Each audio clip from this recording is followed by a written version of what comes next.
All right. So today I want to talk more about IP and the role of IP in the internet. There were a couple of things I wanted to bring up first. I saw a survey on Piazza about homeworks being due on Monday.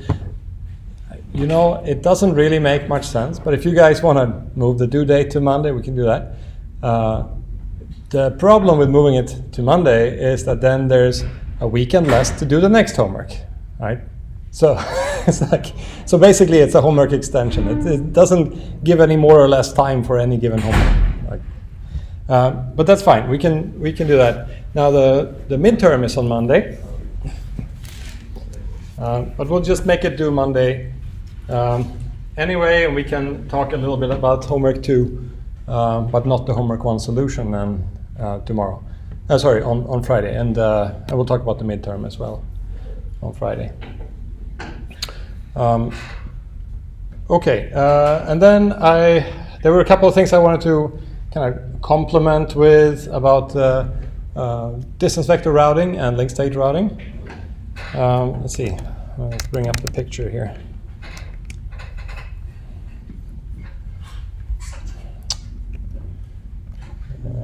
Oh, that's from a previous year.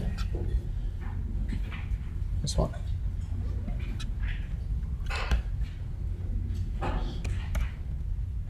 Right.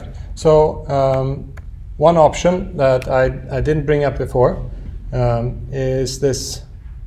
When we lose a link, so we should be in distance vector. So is this the one? Yeah. So when we lose a link in this routing protocol, in principle, a node that directly observed the loss of the link, it didn't receive this update from a neighbor. It saw directly like, oh, I can't connect to this node anymore, and I used to be able to. It doesn't have to just select the next best path. It could, at least for one time, it can say, oh, I don't have a path.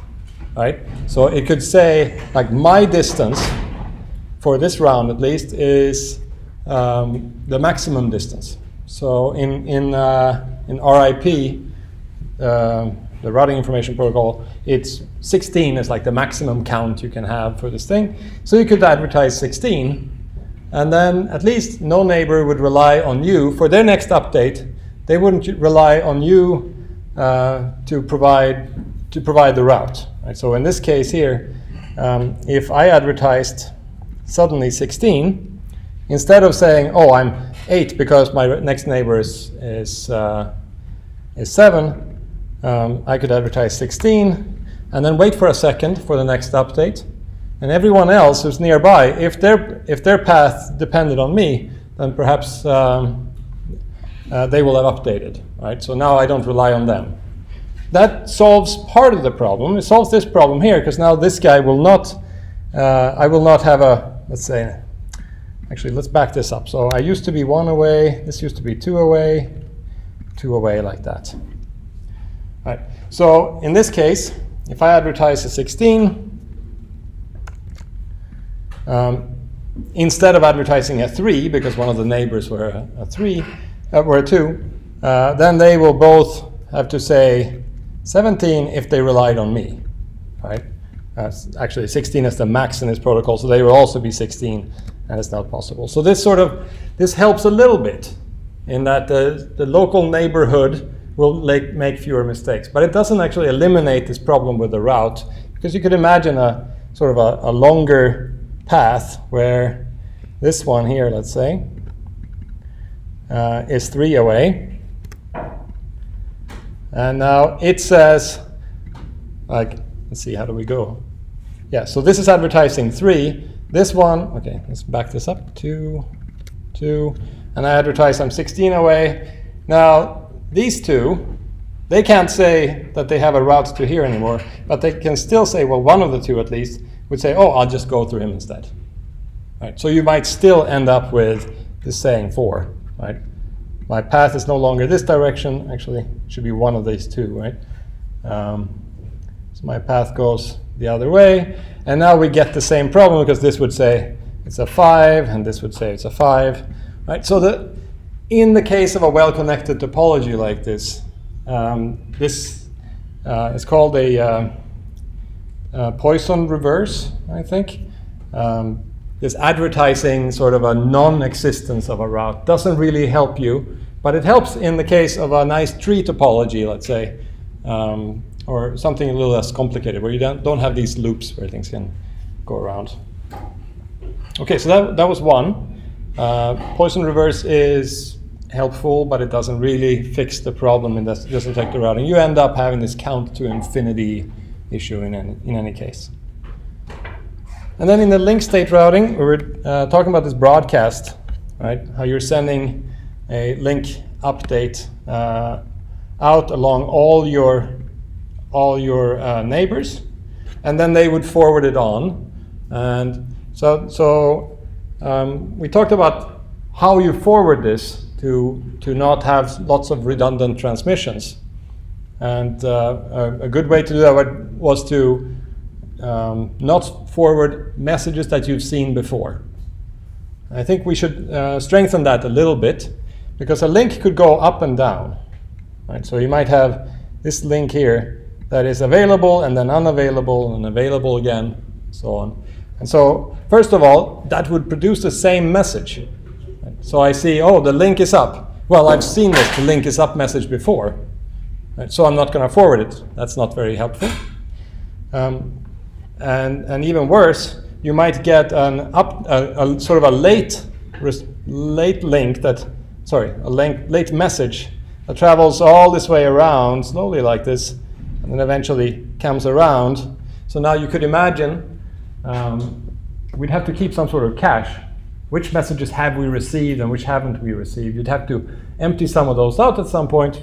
It gets kind of complicated here. So to do this right, I think we really ought to have a sequence number from each sender saying, oh, this is my message 15, this is my message 16, so that every message becomes a unique message.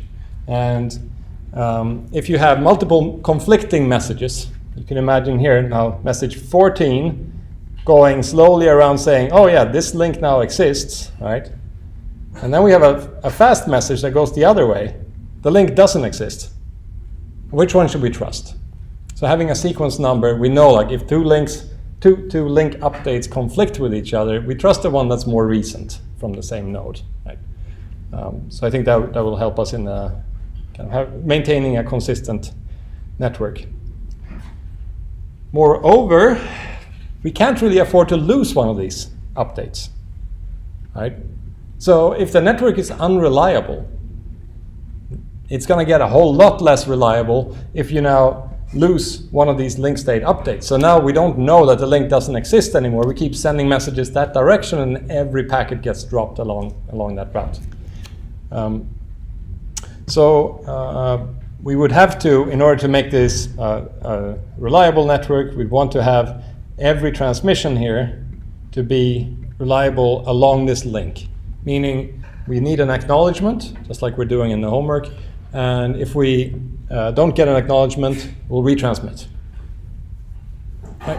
So now we've kind of fleshed out this protocol a little bit, and now I think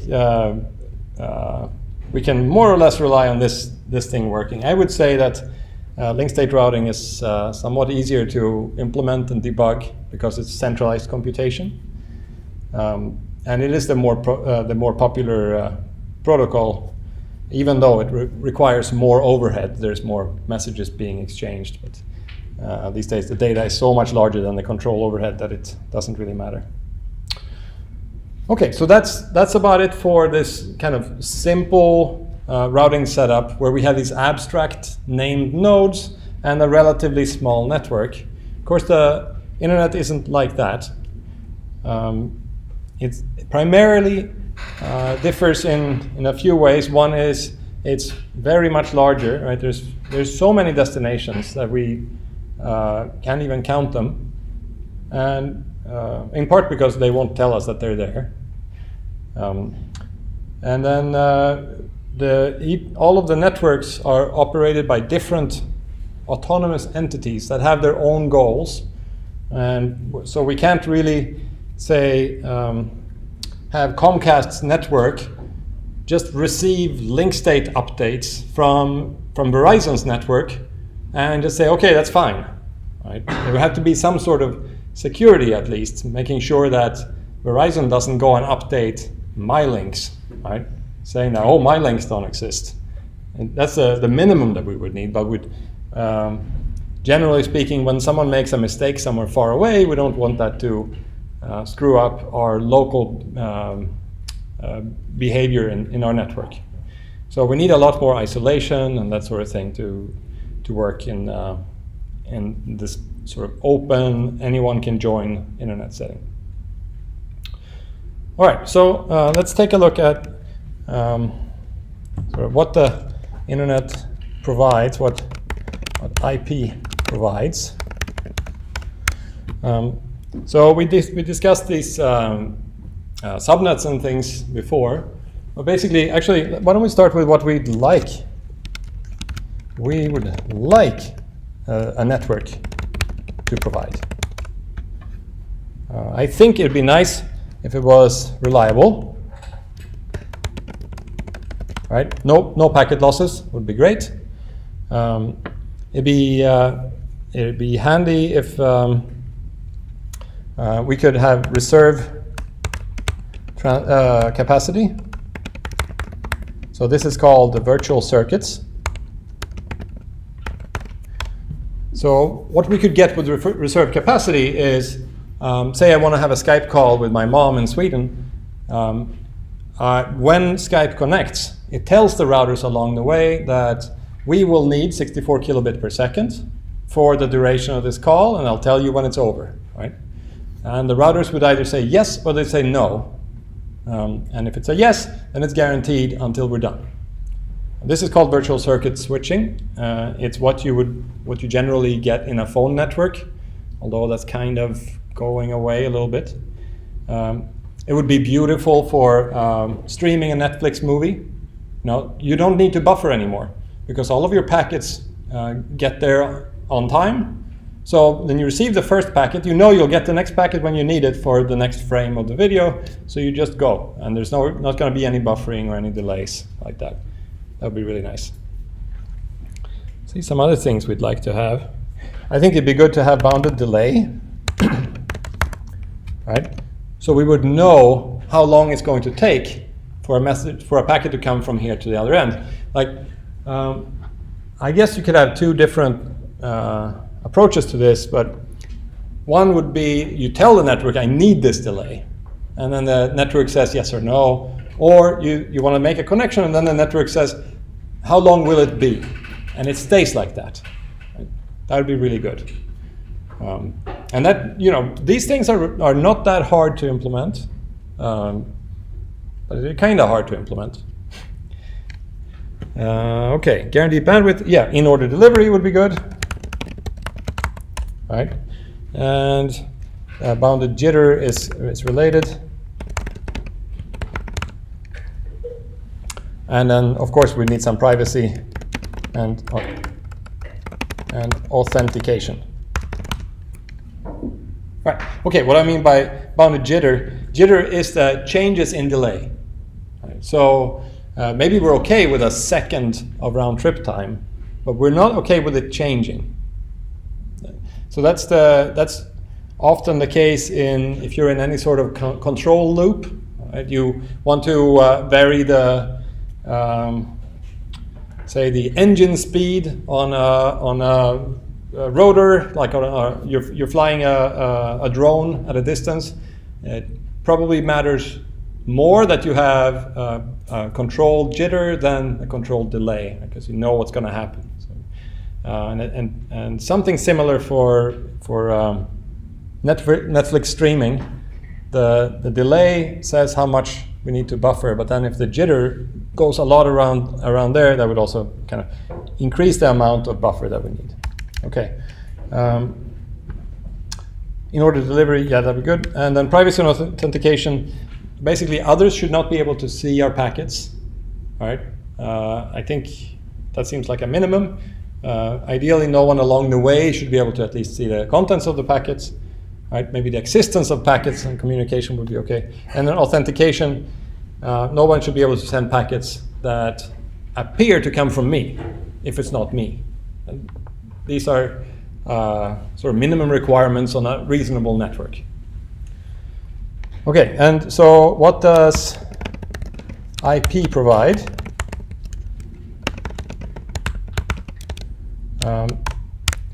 I think basically all. So we provide end-to-end delivery of packets and best effort. That's pretty much it.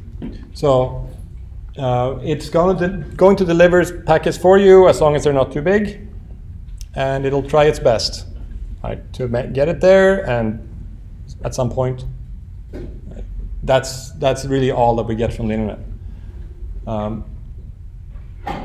But there's maybe one other part of the internet that's really nice, or of IP, is that you get to kind of glue together lots of different networks.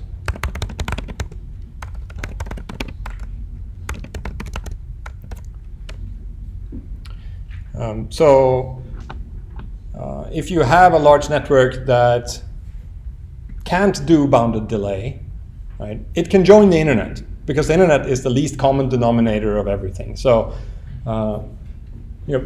trying your best. There's not going to be a network in existence that won't try its best to deliver a packet. So it can join. Right? Every network can join. So that's really handy. And it also allows us to scale to arbitrary size, almost. In fact, much larger than underlying links.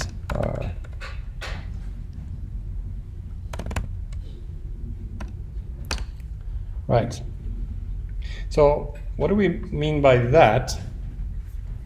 I guess we should see sort of what is the expectations on an underlying link layer, right? We have the transport at the top, network, and then the link layer. So what does IP require from an underlying link layer? And we discussed briefly like this thing about detecting links disappearing.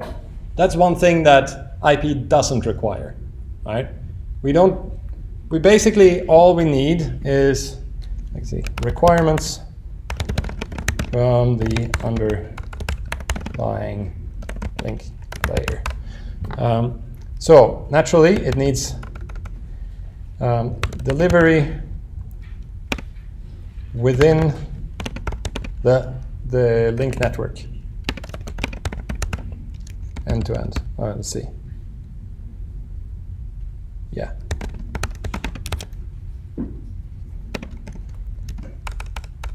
And then we need best effort. And that's pretty much it.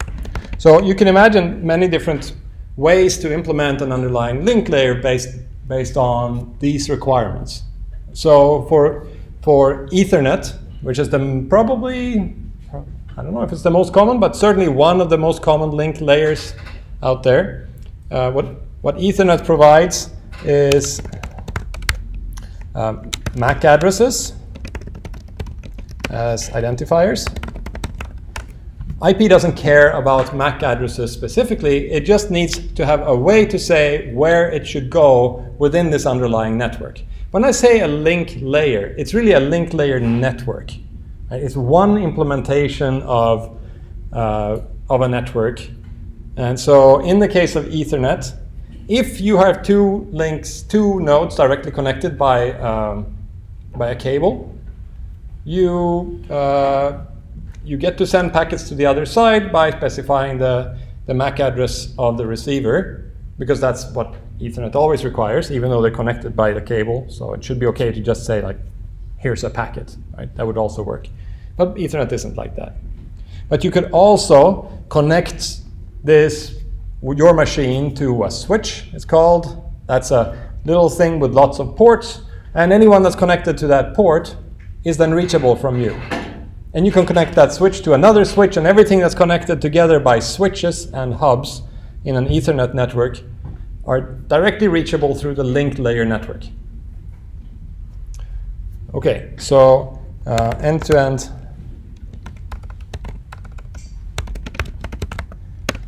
given continuous Ethernet connectivity.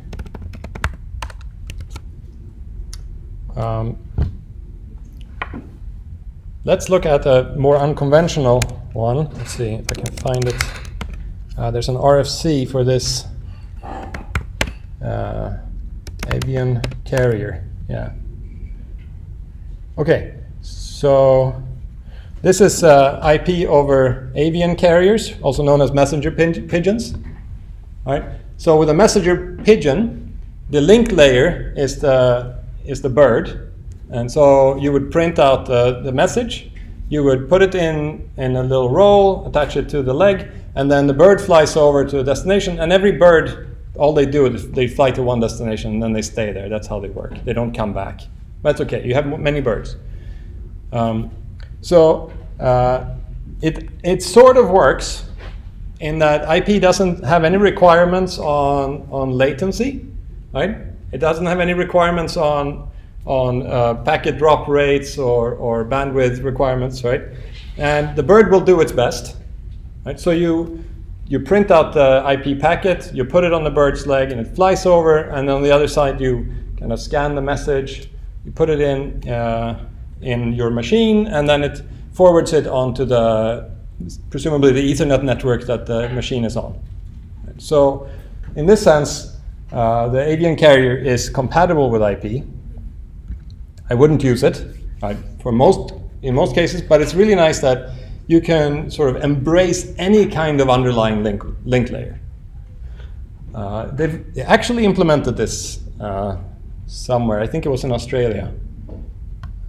I can't remember now, but just as a sort of a demonstration, it's obviously just a sort of a joke. I think it was released on April 1st, but it's not.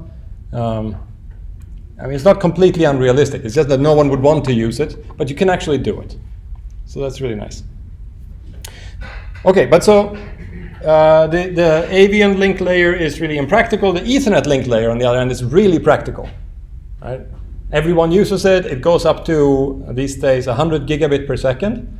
And so why not just do everything by Ethernet? Oh, I should add for the Wi-Fi, right? It's sort of the same thing. Now let's put that in here. So here we have also MAC addresses. There's virtually no packet losses here.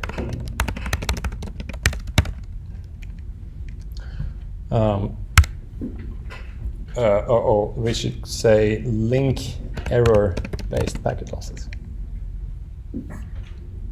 All right, so for Wi-Fi, we have built-in retransmissions. So anyone that is within reach of one Wi-Fi access point, they're all registered to the Wi-Fi access point using some underlying link layer, which we'll discuss later on.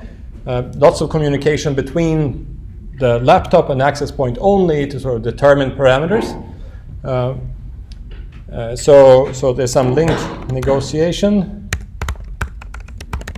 under the covers. And then there's automatic retransmission.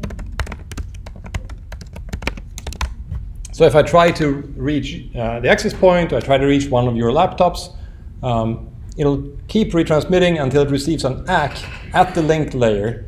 So it's quite strong. I guess it's best effort because I don't know how far away you're going to be. I don't really have a bandwidth guarantee, but it's a much more sophisticated standard. So there's that, and then you can have an sort of an ATM, or actually, let's go with a SONET. That's the synchronous optical network. And so with this,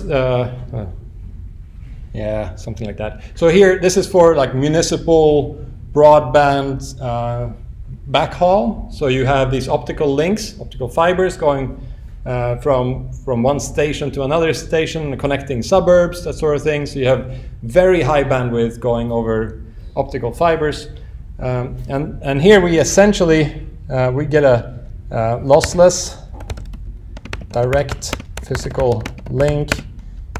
It's actually shared to the next hop. So it's almost, it's not quite, but it's very similar to plugging in a fiber into your laptop and a fiber into a router somewhere, not your laptop, let's see. But a fiber going between one IP router and another IP router, even though there's some hardware in between. And you're not going to see any packet losses, and you're going at immense rate. You have guaranteed bandwidth. You have there's guaranteed latency, no jitter, like everything's perfect. And that plugs in really nicely too. Okay, but it's quite expensive. So all of these things, it's nice that we can all plug them all together. But so why don't we just use sort of Ethernet in the whole internet instead? Let's just say 100 gigabit ought to be enough for anyone. Even for municipal links, it's close enough. So any thoughts? Like, why do we have all these different networks? Or why do we bother with IP in the first place? Like Ethernet, you have a unique identifier. You say, send a message to this identifier, and it usually gets there. And that's the same with IP, right? You have this unique address, and it usually gets there. So why not just use Ethernet?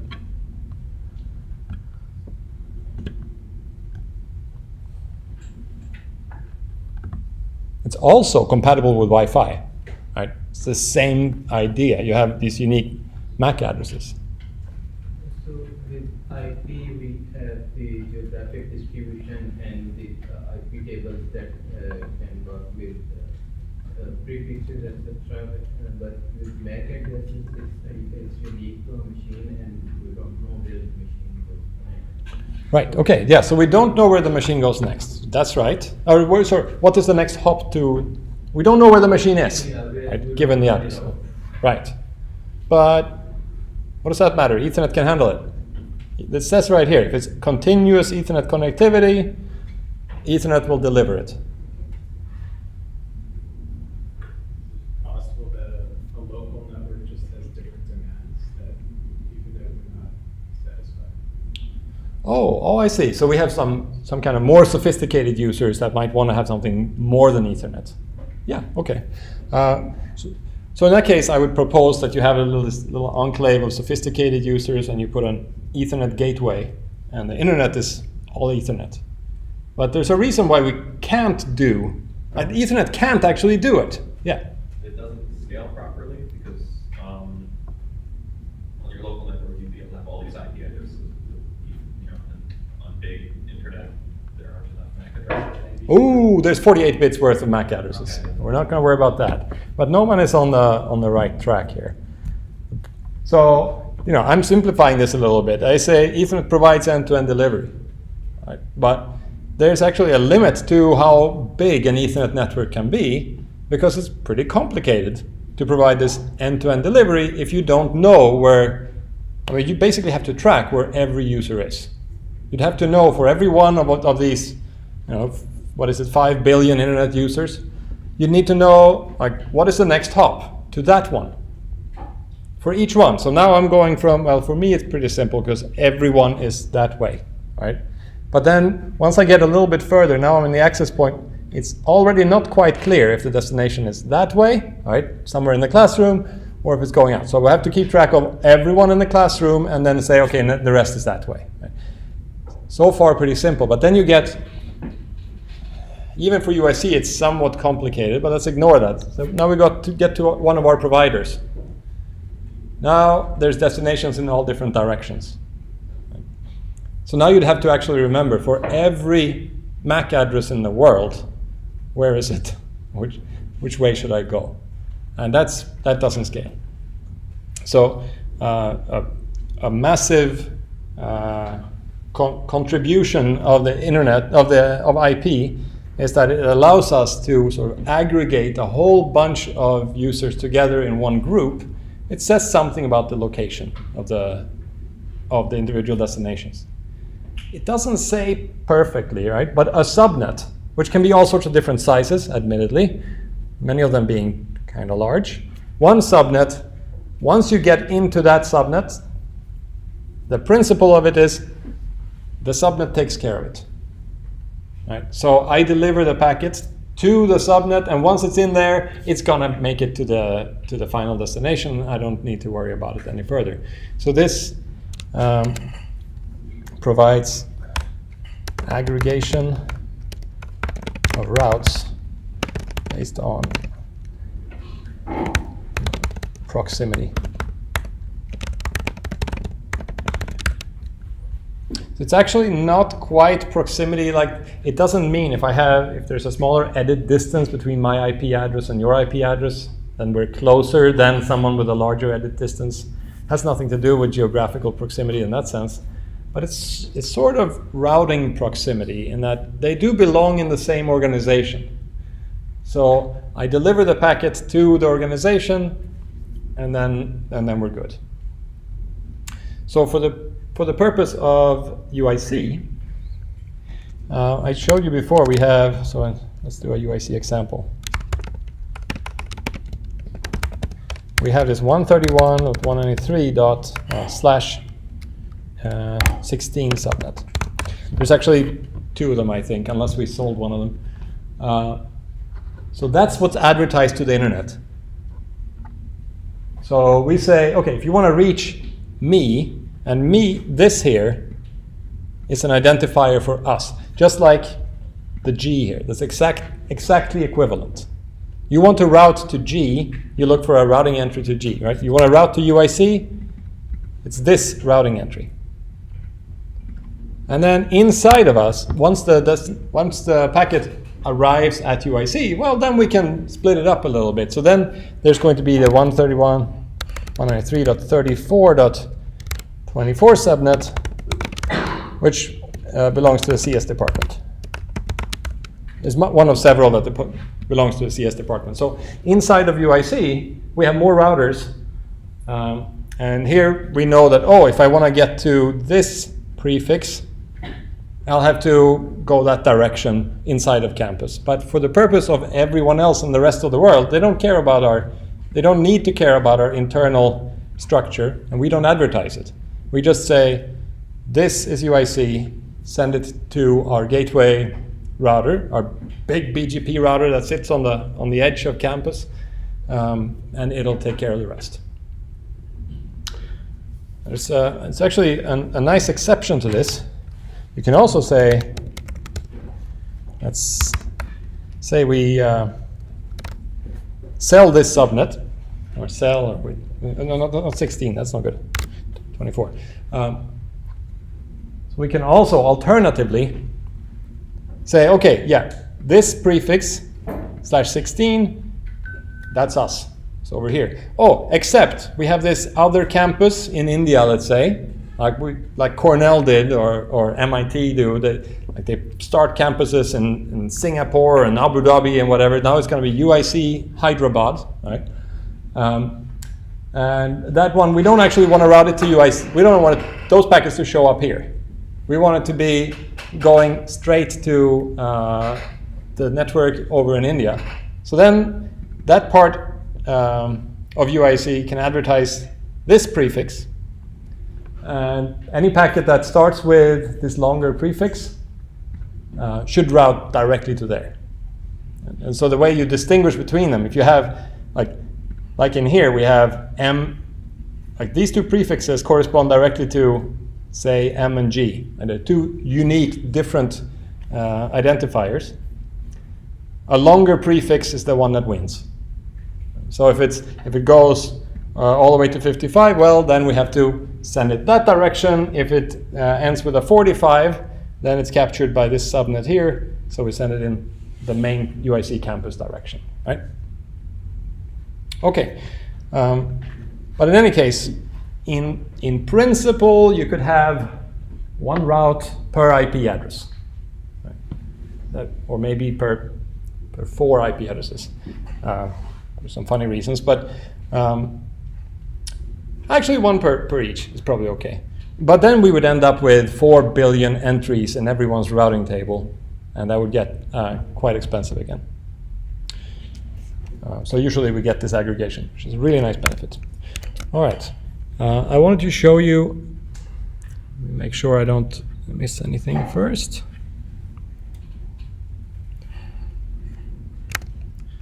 Okay, I think I had a nice picture here. Right, okay, so this is from the textbook. Same thing, these routers, actually this is good. So every interface on a machine gets an IP address. I think we talked about that. And the reason is that every interface is on a different MAC layer or link layer. A MAC layer and link layer, they're kind of used interchangeably. MAC is medium access control.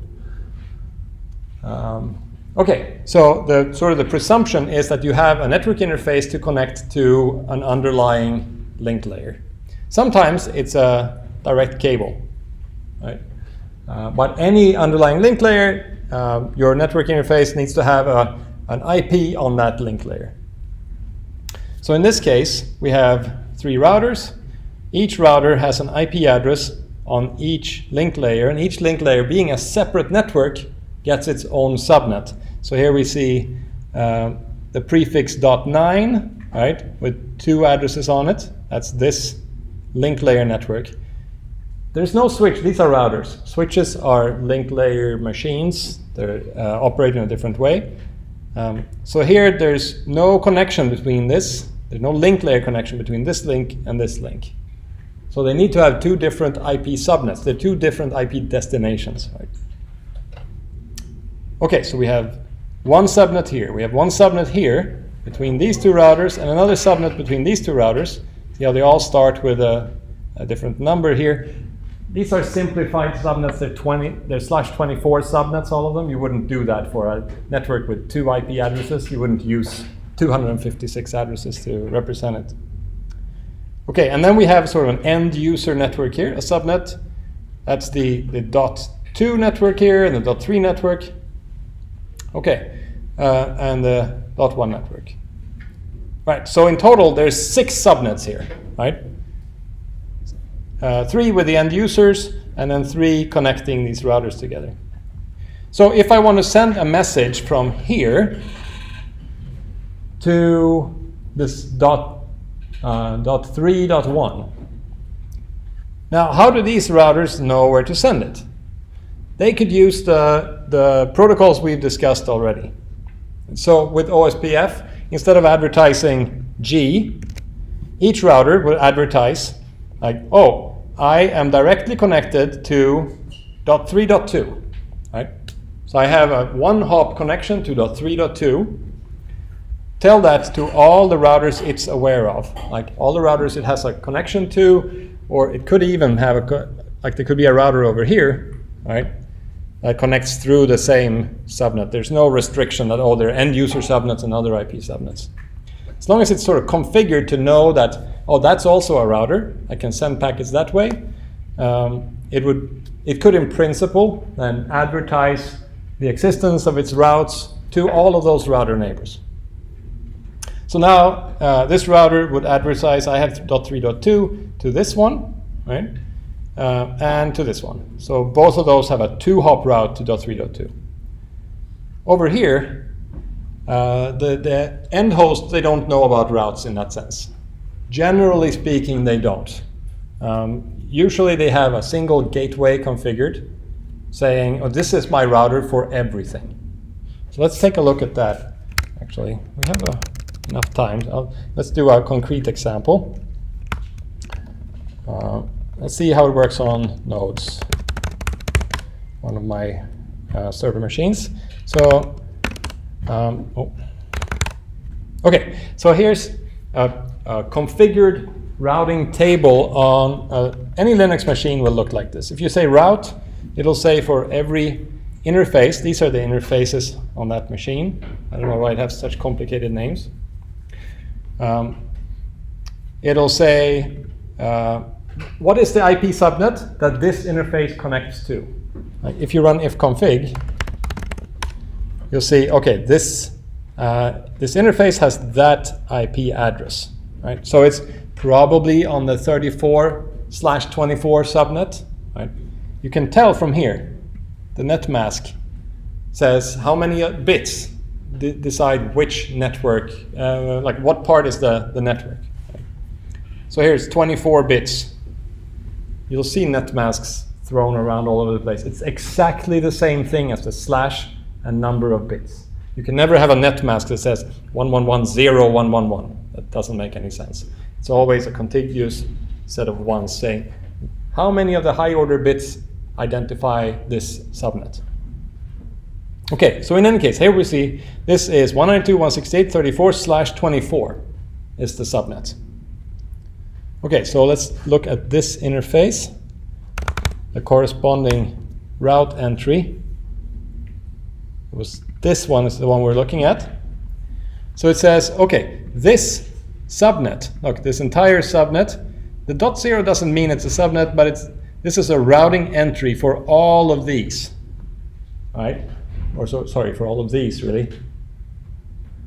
So any machine that has this prefix, right, the 24 first, any destination with the 24 first bits in the address, we should send it out that interface. And we're directly connected, so we just send it out there, and we'll see how, but for now, let's just assume that we can kind of send it out and it'll get to the destination. We magically know the MAC address of the destination. It's not quite true. Okay, and then similarly for the two other interfaces, we have one for the public IP address and one for another interface that's used on a private network for this machine. So there's 3 Ethernet interfaces in the machine, right?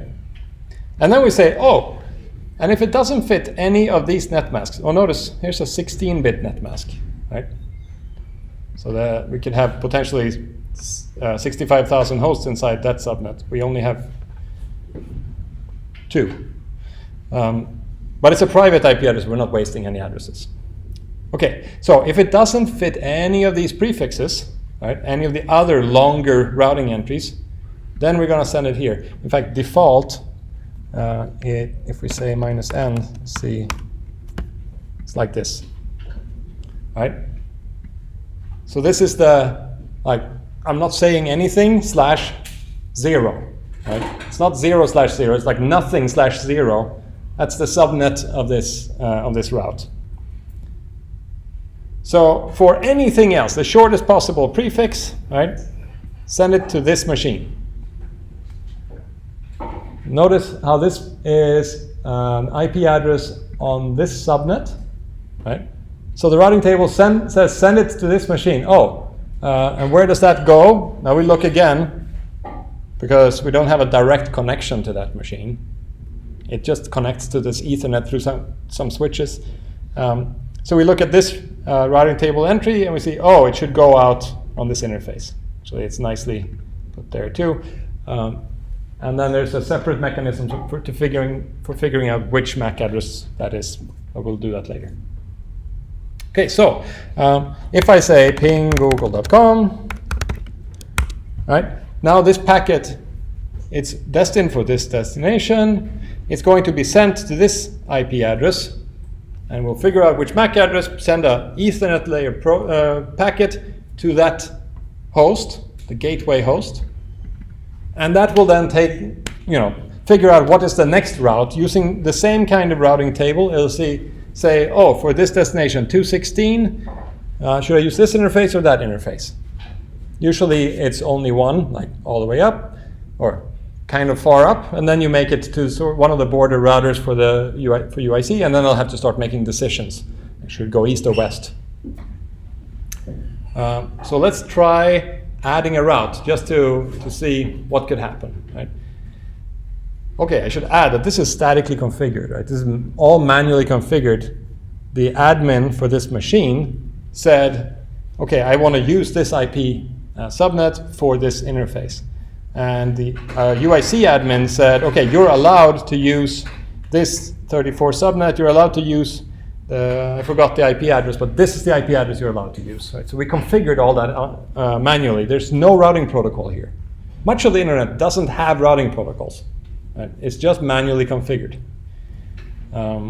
Okay, so I want to manually configure a different route to go to Google.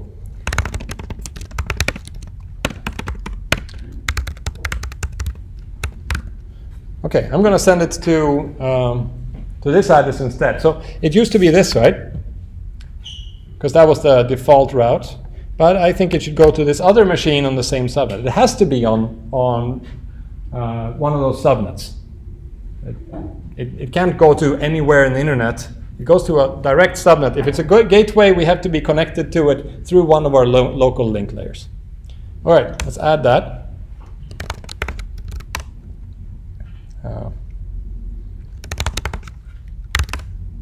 Right. Okay, so now I have a specific, and that looks a little weird. Let's do the numeric version. So there's the route for this. So I didn't specify a net mask. So I said for just that one IP address, let's send it to this other machine, which is just a computer called lines. Okay, so let's try pinging Google. Actually, now I have to use, because Google responds with different IP addresses every time, I'll have to ping this exact one. Oh, that's because lines isn't a router. Lines isn't set up to forward packets. We can do that, and I think we'll have to play with this in a little next time. We could tell lines that, oh, if you receive incoming packets, don't just throw them on the ground. Like, look it up in your routing table and forward it for me. But right now, lines are set up as an end host. End hosts don't take packets and then forward them on to someone else. Like, they don't expect to be receiving packets for Google unless they're from their own machine.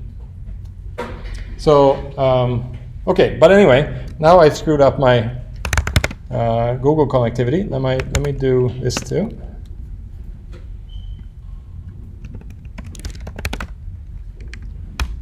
Right. So now I can ping again. Good. Okay, so that's just a sort of a little concrete demonstration of how manual routing works. We won't have any practical demonstration of how dynamic routing works, unfortunately, because you don't really get to play with those networks much. But most of the sort of end parts of the internet, where we usually spend our time, is statically configured this way. And then in the core internet, everything's dynamic and a lot more complicated. And we'll get to that later. Okay, so right, next time I will talk about the midterm. I will not talk about the homework solution then, and we'll make this single outstanding packet part of the homework due on Monday instead. Okay, good. I'll see you on Friday.